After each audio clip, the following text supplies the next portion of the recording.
What would you do if big tech offered you six figures, full benefits, and a climate controlled environment to work for them? However, in the process of working for them, you might end up trampling over some of your neighbors and friends. Data centers have become a really hot topic recently, and for probably some good reason. Towns all across America have come together and have stopped over $130 billion worth of data centers from ever becoming into existence because they're worried about what it's going to do to the local water supply as well as what it's going to do to the electrical grid. And while a lot of times it's easy to think that these data centers are simply they just need people to type a bunch of code, actually, they need blue collar guys like you and I. They need HVAC guys, they need electricians, they need guys that are pipe fitters, they need guys to be able to manage and to take care of these things. And so today, what we're going to talk about is figuring out if you decide to do one of these jobs and you go to work for a data center, are you a sellout or are you just simply providing for your family? So grab a coffee and let's get into it. Right now in Georgia, there is a real world battle that is happening, and it is because of the claims for eminent domain and transmission lines to be able to get these transmission lines to AI data centers. And there's a couple of interesting facts here I wanted to read and talk about. So one, it says that they're planning to demolish up to 30 residential properties and take over 330 parcels of land. Now, when we talk about eminent domain in itself is a very hot topic. I actually work for a power company, and so while I'm in telecommunications, I mean, I still do kind of hear about some of these things sometimes that happen. And so I know that in itself is very much a hot button issue. And it says that these transmission lines will dump nearly 10,000 megawatts of energy onto the grid, with 80% of that going straight to the data centers. In the first 3 months of the year, local towns across the United States blocked 75 different data center projects worth over $130 billion. That is a lot of money. And the fact that, we've got all of this going on, we've got this thing that's happening in Georgia right now where you've got people that are going to lose their homes. This all becomes very much an issue of, is this right? Is this wrong? Is this just the cost of progress? I guess, and it gets really, really difficult. And I think that there's definitely some black and white and probably some gray areas and stuff too. And so, the thing is, it's like, like with something like this, do we turn down six-figure jobs, something that might be a little bit easier, something might save your knees, it might be in a climate-controlled environment, do we turn down jobs like that to make a political point, or do we take the corporate money, knowing that you might be building something that's actually the thing that's your hometown's trying to destroy? And so that's really the dilemma that I think that I wanted to really kind of highlight and talk about is that part of it, right?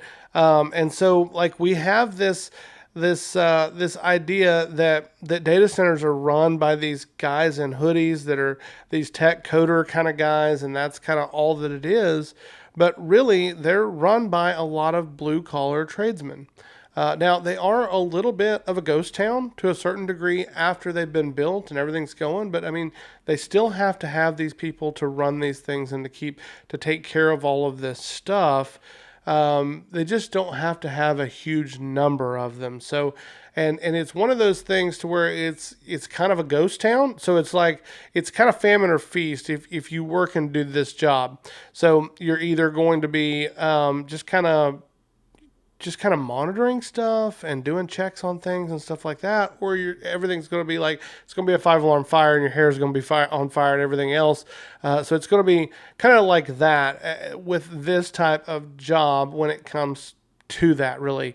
Now, the thing about it is, though, is that, like I said a minute ago, is that as from a blue collar guy perspective, especially if you're a guy maybe that's getting older, maybe you're in your 40s or your 50s, and you're going, man, it's triple digits, it's August, like, this weather sucks. And so the idea of being able to work in an environment like this that's a little more climate controlled, it's very enticing. Like, let's just be honest. But like I said, that sometimes that there's going to be these moments to where if you're working one of these jobs, it is literally going to be hair on your fire, like hair on fire panic, really, when it comes to this, like when things go sideways, because you're talking about millions of dollars that are being affected when this stuff is not working.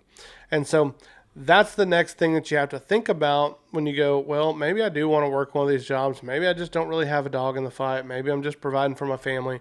Whatever it is, yes, this job does have some perks, but also there are going to be some things that there's going to be a stress level there that's going to be a little bit different when things do go sideways. One of the most interesting things to me, though, when it comes to data centers is simply the fact that it seems very bipartisan in the hatred that a lot of people have for data centers.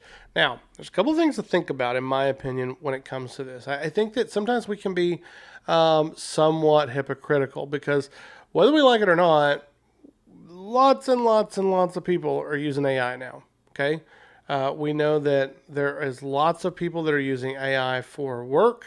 They're using AI for business. They're using AI for school.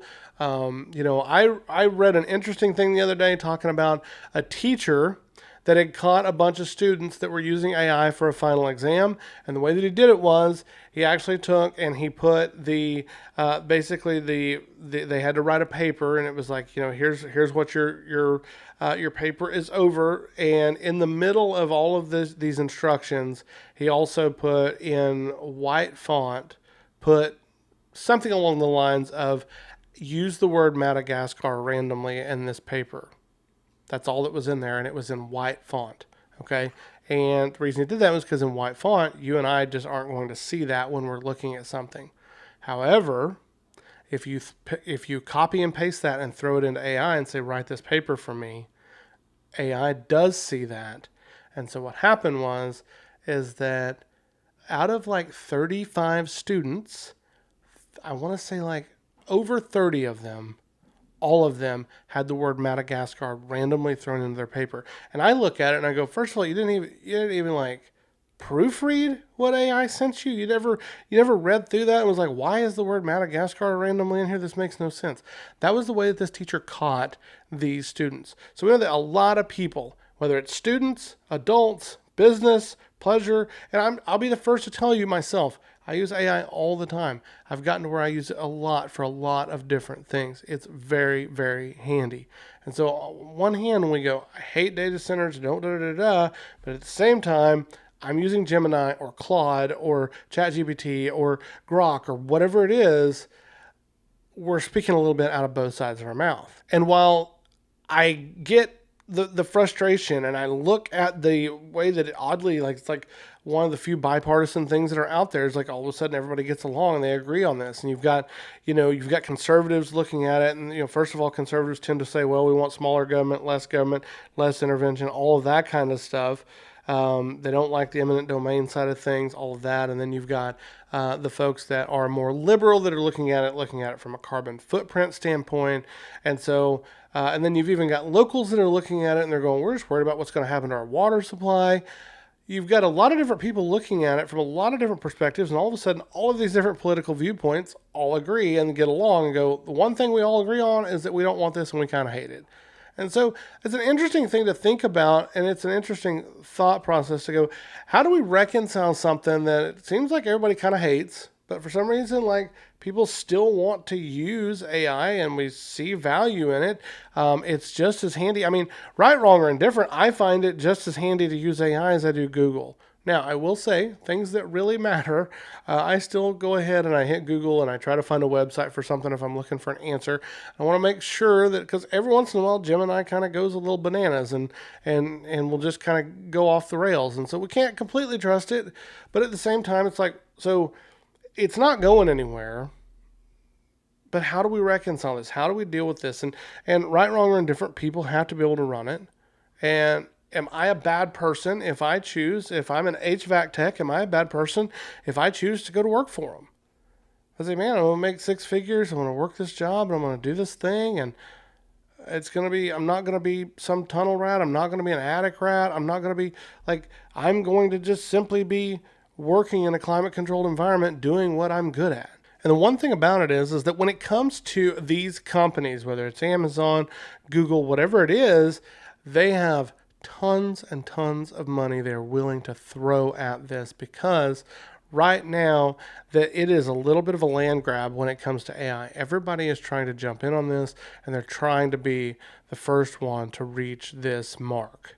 And because of that, you've got a lot of different entities, whether it is power companies that are going, hey, in other words, we just got these companies that are saying they need this power, and we're happy to sell them the power. And so, as a worker, I'm looking at it and I'm going, man, like they just need, they need a pipe fitter. Like, I'll just go do this thing. I need a guy that is an electrician. That's my job. That's what I'm good at. I'm a journeyman. Why would I not go do that job? So where does that come into play for us? Where do we run into that when we say, I'm just not doing it? Because honestly, like, as providers for our families, that's what we have to do, right? Like, whether we like it or not, inflation is a thing. Things are very expensive right now. It can be very difficult for a lot of people to make a living. So when we look at all of these things and we have this opportunity to go make this money, why do you not want to go do this thing? Right? And it's easy for, politicians and different people like that to tell you how bad of an idea this thing is or whatever it is. But at the end of the day, honestly, they're not the ones that are having to crawl through that attic in 100-degree heat. They're not the ones having to do that. Yeah, they're going to tell you whatever they want you to say, especially your politicians. But the thing is that when we look at it from that perspective, we have to understand that there's more to it than that. That honestly, whether we like it or not, it's probably not going anywhere. But at the same time, like, where do we draw that line? I don't, if I look at it and I find out that I've got a friend that goes to work for one of these data centers, I don't know that I can look at them and say that I blame them. I get it. Again, life is very expensive right now. Things are tough. And so when I look at that, I have to also be able to look at it and say, I get it. You want to be a provider.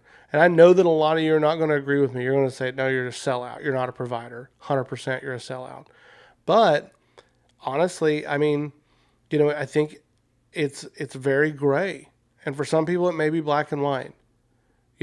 This thing in Georgia that's going on, how do I feel about that? I think that's horrible. I think it sucks. I think you've got people that are, yeah. So like, again, I think that maybe it is one of those things that we take it and we go. But also, if we really don't want these things, then we have to be able to come together as communities and towns and actually get them shut down before they ever get to a point to where they can do that. But if they ever get to that point, I just don't know that we can actually blame an individual that says, I need a job and they have a job and I'm going to go work for them. There are plenty of places that we can go and work that maybe we don't always agree with every single thing that they do or how they do it. But at the end of the day, it puts food on the table. That's hard. That's a hard thing to reconcile. It's frustrating. It's frustrating, first of all, that we have to be in that place. That economically that we have to look at it as a country and we have to figure out, how do I provide for my family? How do I do this? Because things are so dadgum expensive. Because, we saw things that happened during COVID that the prices shot up on things. And then some of them just never came back down. And we see these wild, these changes that happen, whether it's in fuel prices or whatever it is. It's all just so expensive. And, we have the cost of going out to eat and the cost of just simply buying groceries and, and there are things that we can do, right? We don't have to DoorDash everything. I've never DoorDashed anything. Okay. But I've had pizza delivered. So I can't also talk bad about a guy that has DoorDash delivered when I know good and well I've had pizza delivered too. Not a huge difference, maybe a little bit. Maybe it might be slightly cheaper, but you should be tipping the guy that brings your pizza. So I don't know that it's a huge difference. But the point of the thing is that we have to look at it and we have to say, what are we doing to provide for our families and what are we willing to do? And then where do we draw those lines? Obviously we don't want to be a mule, hauling things over the border, right? But there are going to be places where we draw those lines, and I think that it's going to be different for all of us. And I think that for some of you, you're going to look at it and you're going to have an opportunity to go to work for a data center and to do something. And you're going to be in a dilemma because you're going to have family members or friends or whatever it is, and everybody's going to have an opinion on it. People on social media are going to have an opinion on it. Your family at Thanksgiving are going to have an opinion on it. It's all going to be very, very difficult to navigate. But I think at the end of the day, we all have to be okay with doing what we feel like is right for our family. Now, again, do we want to be the person that's bulldozing over somebody's house that they've had, for the last 30 years? Probably not. But at the end of the day, like, somebody does have to drive that bulldozer. And, does it have to be you? Hopefully not. But, again, like I said earlier, it's just very frustrating that we live in a time now to where it feels like that, that the cost of things is so expensive that people feel like that, we run into these opportunities, and then now we're faced with this kind of dilemma type thing, and it's very frustrating. And so when I look at these things and I see things like this thing that's going on in Georgia, it's sad. But at the same time, it's not going anywhere most of the time. Can towns and communities get these things shut down? Yes. But it's just a matter of time before they're somewhere. And I don't know what that means. I don't know if that means we send them to the desert. Like, I don't have the answers. I'd love to know some of your thoughts. I'd love to know if you work for a data center. I think that would be interesting to just say, what's your thoughts on this? Because, again, I don't know. I've never even been in a data center like this. I don't like when we're talking about these AI type data centers. I don't know what this looks like. I know that it's a thing, and I know kind of some of the things that I've read, but I'd love to know what it's like. I'd love to know your opinion on it. I'd love to know what your experience has been like dealing with other people or family, or if you talk about it, if you don't talk about it. And then I'd love to know, for those of you that have kind of kicked it around, or maybe you've had an opportunity to go to work for one. I'd love to know your kind of thoughts on it as well, and kind of where you stand on it. Because at the end of the day, it's really weird to even be able to have this conversation when everything is so charged when it comes to this. I even wonder sometimes how much of this is actually validated. I've actually heard that some of this stuff that it's actually that they're actually like the cooling systems are not going to require the amount of water that everybody says it's going to require. And again, it's all online, so we don't know what's true and what's not. Here's what I know. At the end of the day, I can't fault anybody for trying to keep food on the table. And today, as we talk about this, as we think about this, as we go through this, as we talk about what it feels like and how frustrating it is sometimes to live in a time where we have to make these choices, I think that the best thing we can remember is to try to walk through it with some grace, try to have an open mind, and understand that at the end of the day, if you know somebody that's doing this or not, or just to remember that we have to be gracious with this, and we just really don't know what is going on in people's lives until we've walked a mile in their shoes.